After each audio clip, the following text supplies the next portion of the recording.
प्रभु, जो तुम्हारे लिए शाप।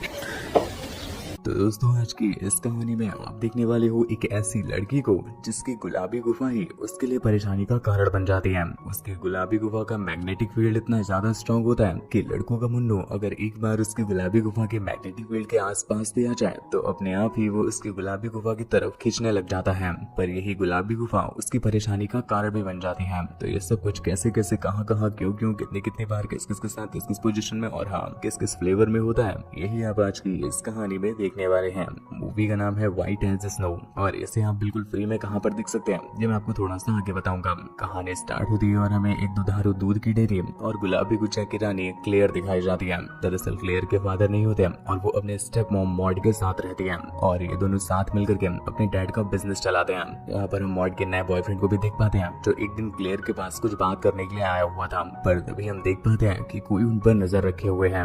अगली सुबह क्लेयर जब जॉगिंग करने जा रही होती है तभी रास्ते में कोई उसे पकड़कर अपनी कार में डाल देता है और फिर उसे एक सुनसान जगह की तरफ ले जाने लगता है। क्लेयर को लगा कि अब ये लौंडा उसकी पलटा कर लेगा और उसकी गुजिया फाड़ के दरवाजा कर देगा। पर अभी वो बंदा रास्ते में ही होता है कि तभी उसकी कार के सामने कोई जानवर आ जाता है। इस वजह से उसकी कार के लग जाते हैं और कार के साथ साथ उसके भी। क्लेयर के पास एक बहुत अच्छा मौका होता है तो वो अपने आप को छुड़ा करके जंगलों में भागने लग जाती है। क्लेयर भागते भागते एक जगह पर आकर रुकती है जहाँ पर वो किडनैपर ऑलरेडी उसका वेट कर रहा होता है और वो उससे कहता है कि तुम्हारी गुलाबी गुजिया ही तुम्हारे फड़वे लगाने का कारण बनेगी। ये सुनकर के क्लेयर की फट जाती है और वो अपनी जान और अपनी गेंद दोनों बचा करके वहां से भागने लगती है। कुछ दूर जाकर के क्लेयर को समझ नहीं आता कि वो कहां पर आ गई और तभी हम एक गोली चलने की आवाज सुनते हैं और इसी के साथ ये सीन यहीं पर कट हो जाता है। हमें तो ऐसा लगा कि शायद क्लेयर की किसी ने मार ही ली, पर अगले सीन में हम देख पाते हैं क्लेयर बिल्कुल सेफ होती है और वो एक बंदे के घर पर होती है। वो बंदा उसे बताता है कि तुम्हारी जान बचाने के लिए मुझे उस किलर को मारना पड़ा। वो बंदा अपना नाम निक बताता है और कहता है कि तुम जब तक चाहो हमारे घर पर रेस्ट कर सकती हो। ये बोल करके वो वहाँ से निकल जाता है। पर उसके जाते ही एक और बंदा वहाँ पर आता है जिसका नाम लाइकन था।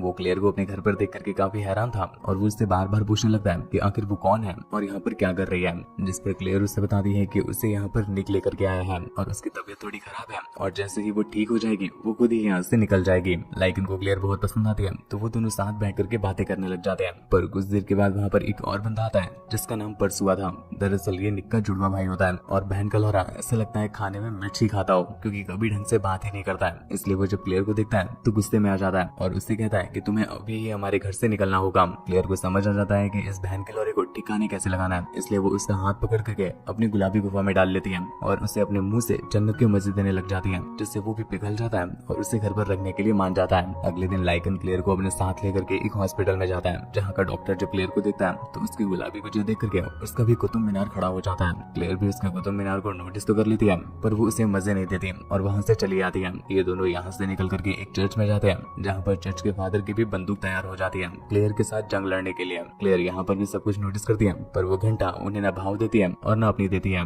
अगले दिन निक जब अपने घर का कुछ काम कर रहा होता है तो अचानक से क्लेयर की कच्ची में बाढ़ आने लगती है और वो सीधा निक के पास जाती है। वो उससे रिक्वेस्ट करती है कि उसके खेतों की जुताई निक अपने हथियार से कर दे। निक तो आंखों से ही हवस का प्यासा लग रहा है तो वो कैसे रुकने वाला था। वो वहीं पर पलटाकर उसको पेलना स्टार्ट कर देता है। शाम को निक, परसुआ और क्लेयर तीनों बैठ करके जब ड्रिंक कर रहे होते हैं तभी क्लेयर को अचानक से दारू की जगह मेयोनीज खाने का मन कर जाता है तो दोनों मिलकर के क्लेयर के साथ जम के मेहनत करते हैं और बाद में उसे मेयोनीज खिलाते हैं। अगले दिन निक और परसुआ दोनों ही क्लेयर की खुदाई करने के लिए नहीं होते तो उसके अंदर की खुजली बढ़ने लग जाती है और वो रोड में निकल जाती है ताकि वहाँ पर कोई उसे झेलने वाला मिल जाए। तभी उसकी मुलाकात उसी पादरी से होती है जिसका पिछले दिन क्लेयर को देखने के बाद खड़ा हो गया था। हालांकि वो पादरी भी क्लेयर को पेलने के लिए अपने साथ लेकर जाता है पर क्लेयर उसके पास जाकर के ज्ञान की बातें करने लग जाती है और उससे माफी मांगती है कि उसने दो लड़कों की बंसी एक साथ बजाई है। अब भाई साहब पादरी के पास कोई ऑप्शन नहीं बचता। वो तो खुद क्लेयर को झेलने के लिए लाया था पर वो उसे एक अच्छा इंसान समझ रही थी। इस वजह से बेचारे के हाथ गुजिया लगते लगते निकल जाती है। इधर हम क्लेयर को देखते हैं जो एक जॉब ढूंढ लेती है और जॉब को करने लग जाती है।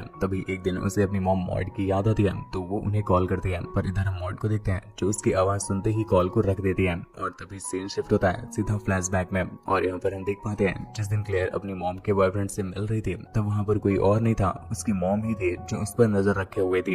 ये देख करके मॉड की गुलाबी गुफा में आग लग जाती है और वो सीधा अपनी एक फ्रेंड के पास जाती है और ये सारी बात बताती है। दरअसल मॉड का जो बॉयफ्रेंड होता है वो अब मॉड की काली चाट चाट करके थक गया था और उसे क्लेयर की गुलाबी चाटनी थी। इस वजह से वो उसके साथ लबर लबर कर रहा होता है, पर हम देख पाते हैं क्लेयर उसकी बातों का कोई रिस्पॉन्स नहीं करती। पर दूसरी तरफ मॉड को ये लग रहा था कि क्लेयर उसके साथ रोज ठुकाई करवाती है। इसी गुस्से में वो अपनी फ्रेंड के पास आई हुई है। उसकी फ्रेंड उसे सजेशन देती है कि क्लेयर के एल लगा दो, फिर तुम दोनों के बीच कोई भी नहीं आएगा।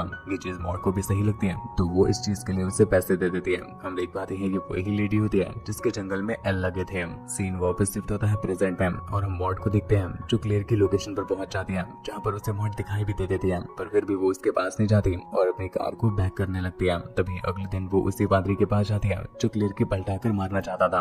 वो उनके सामने ऐसे रेड करती है जैसे मानो उसकी बेटी कहीं खो गई हो। पादरी जब क्लेयर के बारे में सुनता है तो वो उससे कहता है कि ठीक है, मैं तुम्हें तुम्हारी बेटी से मिला दूंगा। अगले दिन पादरी क्लेयर के पास जाता है और उसके गुलाबी गड्ढों में कड़वा तेल लगाते हुए उसे अपने साथ चर्च में ले आता है। क्लेयर को तो लगा कि आज पादरी का मंजन करने को मिलेगा, पर यहाँ पहुंचकर वो देखते हैं कि पादरी उसे सरप्राइज देने के लिए लाया था क्योंकि उसकी मॉम यहाँ पर आई हुई थी। क्लेयर अपनी मॉम को देखकर के बहुत खुश हो जाती है और उन्हें गले लगा लेती है। हम देख पाते हैं कि क्लेयर को घंटा अंदाजा नहीं होता कि उसकी मॉम ही है जो उसके एल लगवाने पर तुली हुई है। और वहीं पर दूसरी तरफ क्लेयर इतनी मासूम है कि वो अपनी मॉम को ही बताने लग जाती है कि कैसे एक किलर उसकी लेने की कोशिश कर रहा था। अगले दिन मॉड उसे अपने साथ कहीं पर ले जा रही होती है। तभी रास्ते में वो अपनी कार को बहुत चालाकी से रोक करके क्लेयर को बाहर निकालती है और उससे टायर को चेक करने के लिए कहती है। बेचारी अनजान क्लेयर, उसे पता ही नहीं होता कि उसकी मॉम ने उसे जानबूझ करके खाई के किनारे रखा हुआ है ताकि वो उसे नीचे गिरा सके। पर जब तक मॉड ये कर पाती इससे पहले ही वहाँ पर वो बहन का प्यासा पादरी आ जाता है। इससे मॉड की प्लानिंग के फड़वे लग जाते हैं। उसी शाम पादरी क्लेयर से मिलने के लिए आता है और वो उससे रिक्वेस्ट करता है कि मेरा बेटा इस समय खुला सांड हो गया है और कहीं भी मुट्ठी चला करता है,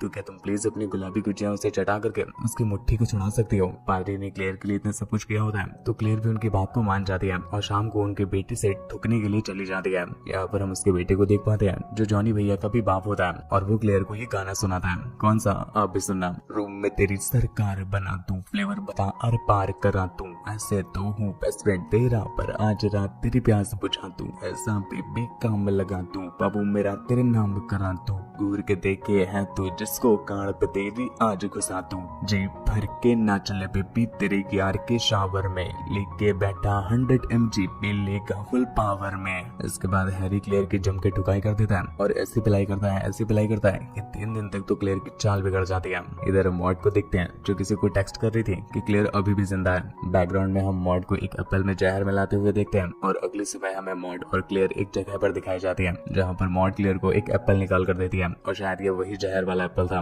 पर क्लेयर जब तक उसे खा पाती इतने में ही वहाँ पर हैरी आ जाता है जो उसकी गुलाबी गुफा के नशे में ऐसा खो जाता है कि वो जंगल में भी उसे सूंघता सूंघता चलाया था और वो क्लेयर को एक राउंड देने के लिए कहता है। क्लेयर भी इस बात के लिए मान जाती है, पर पहले वो हैरी से कहती है कि तुम एप्पल खा लो और एनर्जी लाओ, जिसके बाद तुम मेरी चिड़िया उड़ा देना। मॉड की ये देख करके फट जाती है और वो किसी तरह से उसको एप्पल खाने से रोक लेती है। ये चीज क्लेयर को समझ नहीं आती कि उसकी मॉम इतना स्ट्रेंज बिहेव क्यों कर रही है और हैरी का लॉलीपॉप चूसने के लिए उसे जंगलों में अपने साथ ले जाती है। उसी रात क्लेयर जब एक पार्टी में होती है तो उसके रसीले संतरे देख करके आसपास से लौंडों के केले खड़े होने लग जाते हैं और हर कोई बस यहाँ पर क्लेयर को ही पेलना चाहता था। यहाँ पर क्लेयर के साथ साथ उसकी मॉम मॉड भी आई हुई थी जिनकी गुजिया बुढ़ापे में भी तड़प रही होती है और वो यहाँ के लौंडों के साथ लबराने लग जाते हैं। तभी हम निक को देखते हैं जो क्लेयर के दबाने के लिए उसके साथ डांस करने लग जाता है और इसी मौके का फायदा उठा करके मॉड एक ड्रिंक में जहर मिला देती है और वो क्लेयर को दे देती है। पर यहाँ पर भी उसका प्लान फेल हो जाता है क्योंकि उसके हाथों से वाइन गिर जाती है, लेकिन मॉड फिर भी हार नहीं मानती और वो एक बार फिर से एक जहर को बियर में मिलाकर दे देती है और इस बार वो क्लेयर को वो जहर पिला भी देती है जिससे क्लेयर की फटके 4 हो जाती है और वो वहाँ से जाना चाहती थी पर मॉड उसे जाने नहीं देती और जबरदस्ती खुद के साथ डांस करने के लिए कहती है। कुछ देर के बाद जब क्लेयर के फाइनली फड़वे लगने वाले होते हैं तो मॉड बहुत चालाकी से उसे अपने साथ अपने कार में ले आती है और रास्ते में एक खाई से ढकेल करके क्लेयर के वहीं पर लगा देती है और फिर यहाँ से निकलकर वो एक चर्च में जाती है और एक कैंडल को जलाती है, पर उस कैंडल से उसके ही कपड़ों में आग लग जाती है और इस तरह से उसके भी एल लग जाते हैं और इसी के साथ ये कहानी यहीं पर एंड हो जाती है।